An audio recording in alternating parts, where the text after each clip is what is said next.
Hello students, it is the fourth day of 9th standard science lesson number 2, that is work and energy. What so far we have discussed? Work, then energy, different forms of energy, potential energy, kinetic energy, and one important law. Which one? Law of conservation of energy. That is, energy can neither be created nor be destroyed. Only it can be converted from one form of energy to another form. But the total energy in the universe remains constant. And now we are discussing the next part, how energy remains constant in free fall.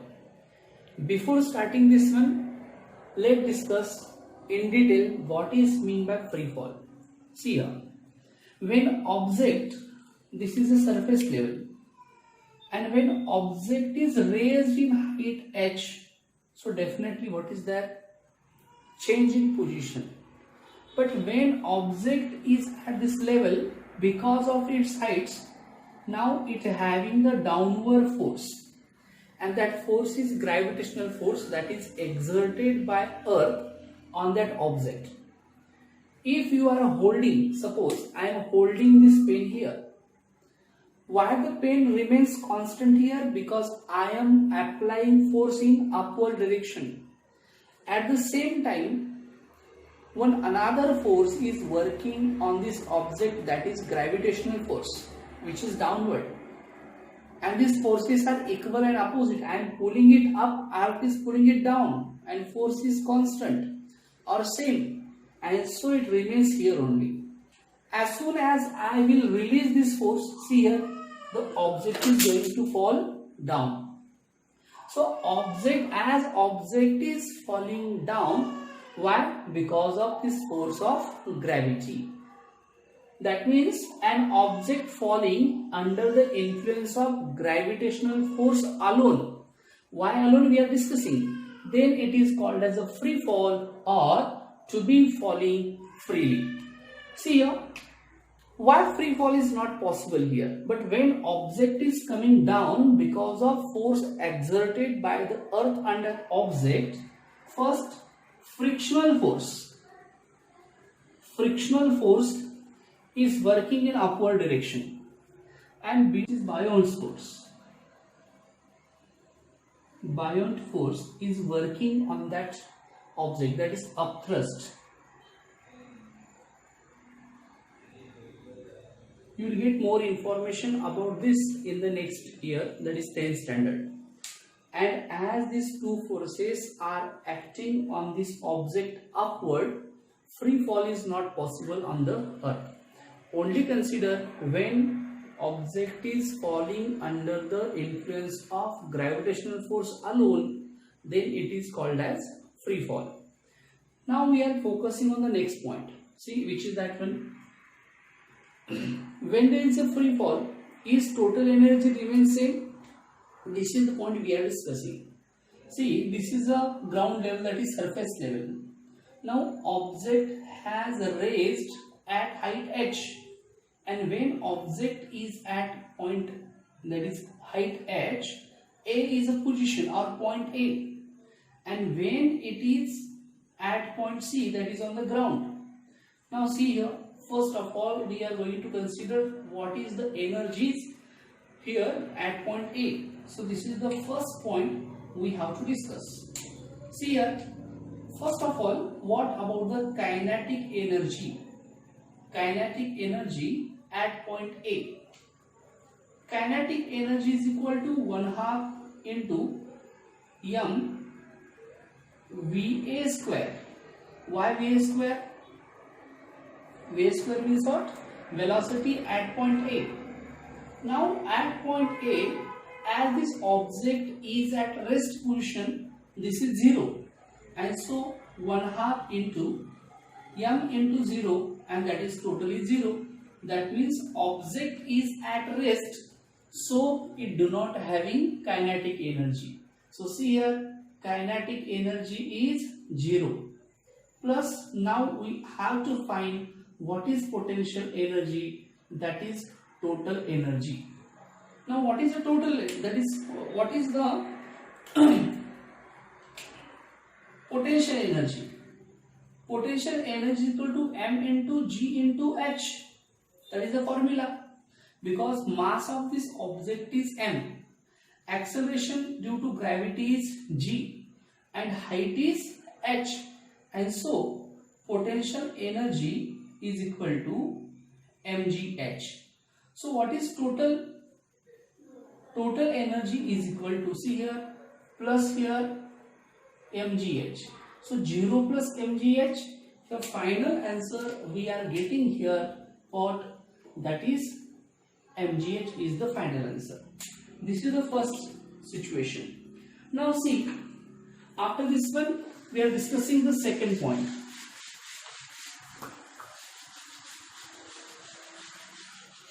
When object is at point B, what are the conditions here that we are discussing?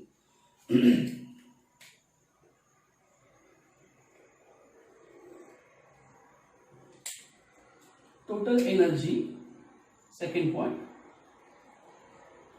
total energy at point B. Now see, when point B is there, the distance travelled by that or displacement of that object is x. So remaining answer is h minus x, because totally it is h. Then here if you are going to consider this one is a x, then it is h minus x. So first of all we have to find what is kinetic energy it having. So see here, first kinetic energy. Kinetic energy is equal to 1/2 into m Vb square. Is it clear? Vb square. Mass remains same. Only we have to find what? This velocity when the object is reaching at point B. So by which formula we can find? See here. Here we having initial velocity from when object starts to fall, that is u is equal to 0. What is the displacement? Displacement is x, and when displacement is x, acceleration due to gravity is g. Is it clear? So first of all, what is kinetic energy here? We know that v square is equal to u square plus 2as. So what formula we having? V square, because we want, that is Vb square. Vb square is equal to u square plus 2as. So if you follow this one, here we having 0 square plus 2 into g into x. So see here we are getting Vb square, that is Vb square's value is 2gx. So fill this value here. So kinetic energy is equal to half of m here into 2gx. 2 get cancelled. So mgx. So this is the value of kinetic energy. So see here at point here, kinetic energy is mgx. Okay. Now we have to find, that is potential energy is equal to total energy. So see here also I am going to continue. What should be the potential energy at point B? So potential energy is equal to m into g into h. But now see here, mass remains same. So m remains same. G also same.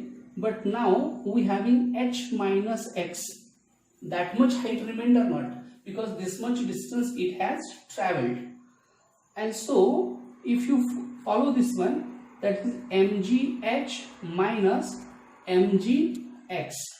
So what is total energy? Total energy is equal to what? that is first kinetic energy plus potential energy. What is kinetic energy? mgx plus mgh minus mgx. So see, this get cancelled, so again remain mgh. So what is here? Plus mgh minus mgx. These two get cancelled and again answer remain mgh. So see, here is also total energy mgh, here is also total energy mgh. Now last point is here. We are discussing the last point. So I would like to explain this part here upside. So this is the third point now. Total energy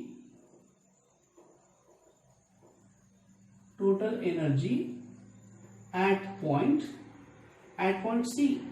First of all, we have to find what is the kinetic energy it having. So how much distance it had traveled? So see here initial velocity is 0. Initial velocity first it was 0 or not.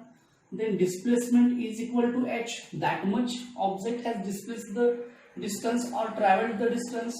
Then here a is equal to g and remains as it is. Now here that is Vc square. Vc square is equal to u square plus that is 2as. So here answer is 0 square plus 2 into g into h. So Vc square's answer we are getting 2gh. Okay. Now kinetic energy. Kinetic energy is equal to 1/2 into mvc square. So 1/2 into m into 2gh. So final answer we are getting mgh. So see here. So lastly, it is the first part and this is second part now. Now we are going towards the third part. So what is kinetic energy plus potential energy is equal to total energy. So firstly we are getting here kinetic energy is mgh.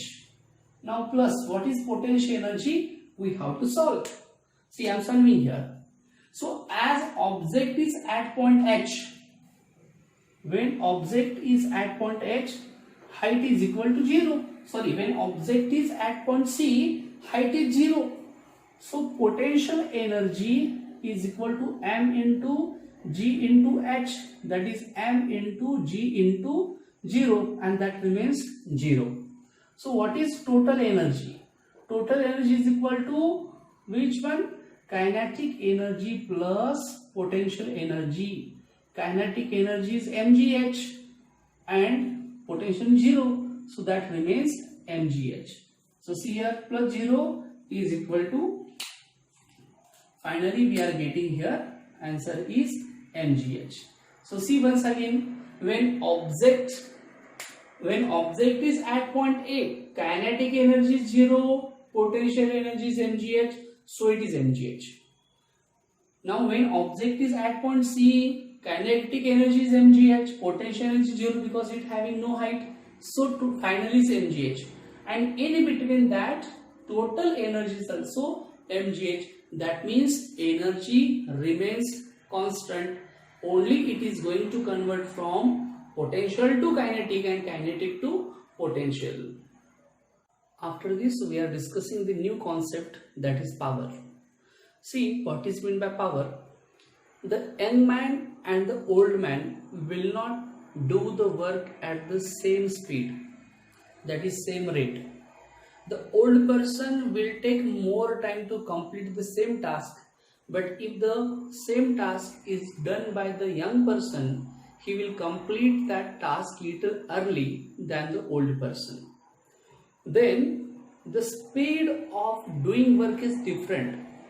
If you want to travel a distance of 10 km by walking, then you will consume more time. But if you are going to use the cycle, then little less time, and if you are going to use the bike, then again less time. That means here the term work done has depend on something other. That means power. That is how much work done will be done in related to time. That is called as power. So how will you define the power? See, power is rate at which work is done. That means rate of doing work. So this power is directly proportional to work. That means, see, suppose you want to carry the distance, or if you want to displace a heavy load, the young person will travel for the long distance because he having the more power of work done. But the small child will not carry the same object for the long distance because who having more power? Young person. And so when work done is more, power is considered as more. Getting? New bikes are there or cars are there. Which car can run fast with the high speed? Those who having more power. Run fast means covers distance more. That means work done is more. The car which can do the work more, that's power is more. So here the first expression we are getting, here power P is directly proportional to W, that is work done. Again the second factor is there, C, which is that power is inversely proportional to time. Means what here? See, the same task two persons are doing. The one is very young person and second is a small baby. To complete the same task, who will take the more time? The small baby, because it having the more or less power. So if your power is less, definitely you will take more time. Vice versa, if any activity will consume more time, definitely power is less. Same example just we have discussed. You are traveling the distance with the help of cycle and what? Car, or a motorcycle and the car. Motorcycle's power is less as compared to motorcycle.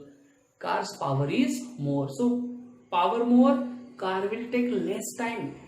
But when we focus on the bike power is less, so it will take more time. And so inverse, one power less, more time. Power more, less time. So here power is inversely proportional to time.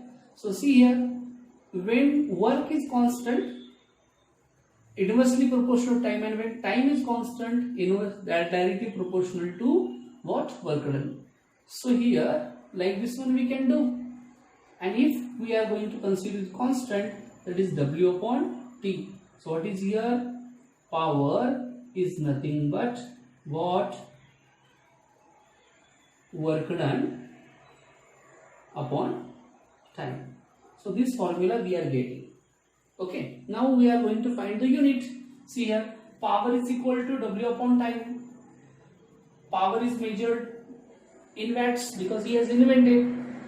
Now work done is written, that is presented in the form of joule, and time is in second. Then what is meant by 1 watt? 1 watt is nothing but 1 joule divided by 1 second. That means in 1 second, if you are doing work of 1 joule, then your power is 1 watt. So see now, in our house there are bulbs of 40 watt or 60 watts. Means what? 60 watt is equal to 60 joules per 1 second. That means that bulb is converting 40 joule in 1 second. That is, electric energy is converting into heat energy by the bulb. That means per second 40 watt bulbs in converting 40 joule energy from electric energy to, that is, light and heat energy. Our iron is near about 250 watts. So means what? Per second, that is per 1 second 250 joule energy it is converting. So like this one we should consider. Okay. towards the last one. See here 1 watt. Now 1000 watt means what? 1 kilowatt. Now if 1 kilowatt is multiplied by 1 hour, then it is called as 1 kilowatt hour, and so it is a commercial unit. What one? Commercial unit of electricity. See, now electricity bill is in the form of unit or not? So what is meant by 1 unit? 1 unit means what? 1 kilowatt hour joules. See, 1 kilo means 1 into 1000 watt. 1 hour into 1 hour. 1 hour is equal to 60 minutes, and 60 minutes is equal to 60 into 60 seconds. So finally we are reaching here like this value. So 3.6. Now 1, 2, 3, 4, 5, 6. So 10 raised to 6. And if that is joules now. So what is mean by 1 unit? 1 unit means 1 kilowatt hours, that is equal to 3.6 into 10 raised to 6 joules.